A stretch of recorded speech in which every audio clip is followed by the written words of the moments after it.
Hey guys, welcome back to my channel, Storytime with Ghost. I am your host, Ghost. Thank you so much for joining me today. Now, on today's show, we are going to be reviewing Alien Earth, Episode 5, Season 1. Now, this episode is called In Space, No One. Now, here is a brief synopsis on the episode. Now, in this episode 5, In Space, No One, takes place 17 days before the USC SS Maginot crash, focusing on a sabotage on the ship where a fire causes the escape of two facehuggers, leading to the deaths of the captain and another crew member. As security officer Morrow tries to manage the escalating chaos and uncover the saboteur, the crew must deal with a ship turning into a missile and the growing threat of xenomorphs. So here are my thoughts and opinions on this episode. If you have been watching my previous episodes on this show, then yeah, you guys know exactly how I feel. Now, has it changed for better or for worse after this episode? Well, now here are some of the highlights I thought was interesting in this episode. Most of it has to do with the main star of the whole series so far, and that is the Octo-Eye.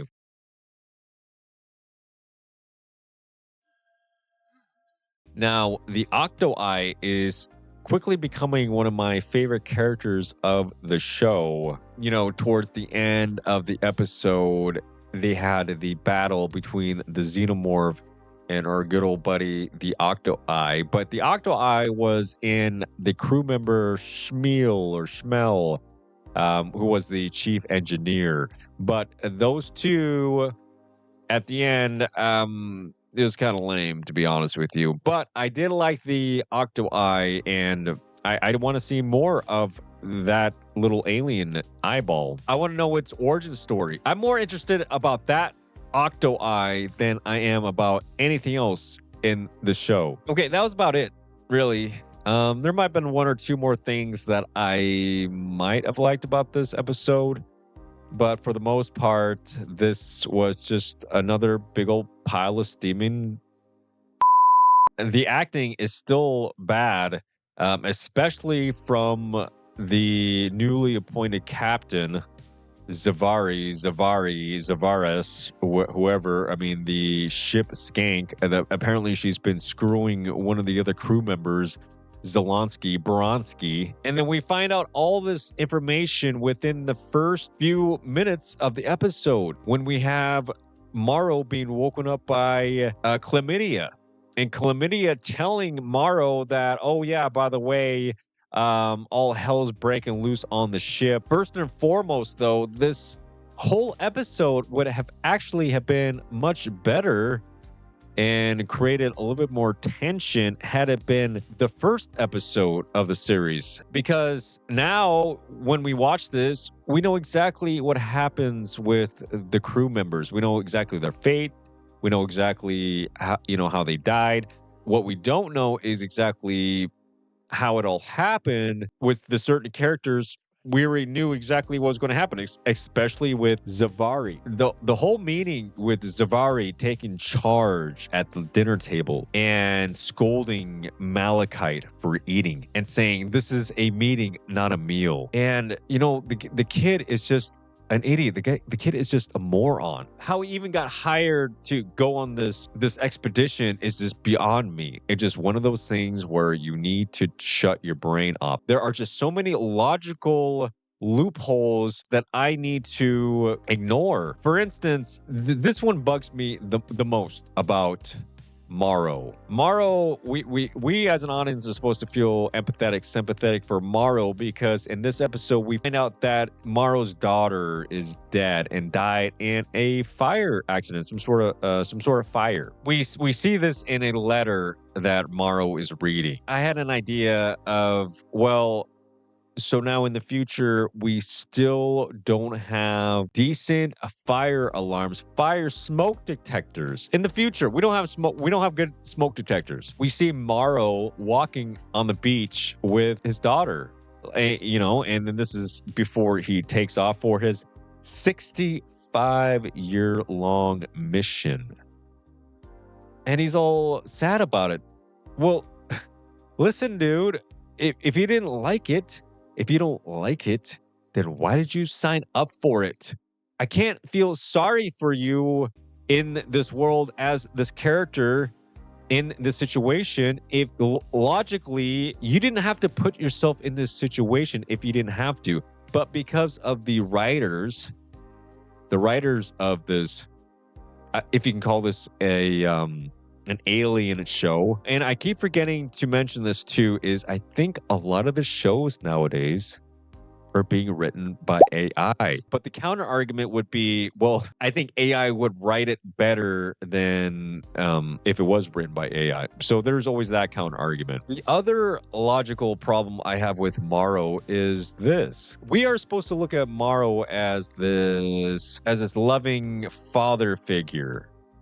He has these caring moments with his daughter. We're supposed to feel a lot of sadness that Morrow is in this situation where his daughter's gone and now he misses her.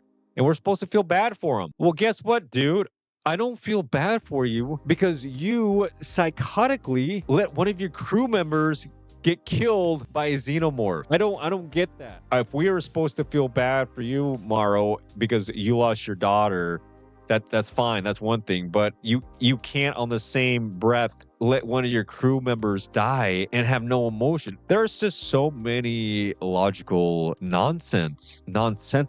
nonsense in this show. Things that just make no sense, and they will never make any sense. For instance, we find out that there is a saboteur and it caused a fire, which then caused a lot of damage, which then turn the ship into essentially a missile, which is going to crash land into Earth, which we saw earlier in the beginning episode. But we don't know who actually started the fire. Well, we now know it is this guy named Petrovich, and his motivation of doing this is because he wants to, I guess, live forever, become a hybrid, because he found out that the kid Cavalier, the boy genius, can now transplant your consciousness into another body. And this guy, Petrovich, found out about that somehow on this 65-year-long mission. He wants to make a deal with the boy Cavalier, the kid genius. He's going to crash land the ship into boy genius's backyard, his kingdom. And how this conversation came to be, how did Boy Cavalier contact one of the crew members? How did Boy Cavalier contact Petrovich on this spaceship out in space? We never really get an answer other than what is displayed in a video message between the Boy Cavalier and Petrovich, which is just another stupid scene, which makes no sense. Because if you're having a conversation saying that you're going to sabotage your ship and crash land it into a city, well, all those messages are being recorded. So how is somebody not going to be able to find those messages? It's just this. Again, you just need to shut your brain. Don't think about those things. And you'll be fine. You'll be just fine. So now we find out that Petrovich is the one that caused the fire, which then caused the damage, which is now going to make the ship crash. So now here's my other issue with this. Morrow and the newly appointed captain, the Savari, they're in constant communication with Mother. Well, then why can't they let Mother know, hey, this is a situation. We've been sabotaged. There's been a fire. Our course is now, we have lost control of the ship. We need some sort of help. Can you guys send help? Now, why were those conversations happening? It's all about the crew is expendable. Keep the specimens safe. They are the top priority. Everything else is secondary. Acknowledge. We already know what's going to happen to the crew members because we already seen it. My other issue also with this is, why would you even sign up for this job if you know it's going to be either the cargo or your life? I mean, why would anybody sign up for this job? And now we got to address another dumb thing that is happening in this episode that no one even addresses, really. Now, what is going on with Mr. Pootie Tang, Mr. Tang? Now, in the first episode, we're led to believe like he is some sort of a synth, an android, but now he is just some sort of creep, just some random creep on this ship that's apparently just watching other crew members while they sleep, and everybody in this ship is knows about him, and they just let it happen. And I just don't understand, like, why was this even written in the script, Noah? Like, what does it add? Like, it makes absolutely no sense to have him to be the ship pervert, the prevert. Now, Malachite is just an idiot. There's another scene with Morrow doing the whole T-1000 to Petrovich, and that was a callback to Terminator 2 for sure.